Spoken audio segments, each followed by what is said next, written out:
রাজধানীর science laboratory এলাকায় Dhaka college ও ideal কলেজের শিক্ষার্থীদের মধ্যে সংঘর্ষের ঘটনা ঘটেছে। এই ঘটনায় উভয় পক্ষের বেশ কয়েকজন আহত হয়েছেন। ডাইনিং জুড়ে সৌন্দর্যের পাহাড়, Italiano Opel glass, timeless elegance.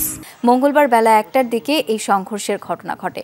দুই প্রতিষ্ঠানের শিক্ষার্থীদের মধ্যে কথা কাটাকাটির জেরে সংঘর্ষের ঘটনা ঘটে। এতে অন্তত 18 জন শিক্ষার্থী আহত হয়ে ঢাকা মেডিকেলে চিকিৎসা নিয়েছেন।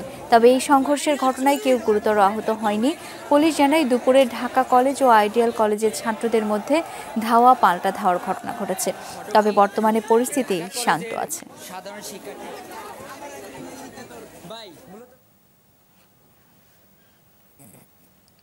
ঢাকা কলেজের একজন শিক্ষার্থীকে মারধর করে আইডিয়াল কলেজের শিক্ষার্থীরা, নবীন ফার্স্ট ইয়ারের একটা ছেলেকে। সেই ঘটনা নিয়ে মূলত সূত্রপাত। সেনাবাহিনীর লোক ছিল, তাদের সামনে আমাদের গেট ভাঙছে কলেজের, ওই যে বড় যে গেটটা, গেট ভাঙে তাদের সামনে নিয়ে গেছে। তখন সেনাবাহিনীর লোক একটা কেউ কিছু বললো না। বাস থেকে নামার পরে দেখছি কি সবাই খালি লাঠি নিয়ে যে যেরকম পারতেছে, খালি দৌড়ায় ওদের ক্যাম্পাসের গেটের মধ্যে ফেলে যাচ্ছে।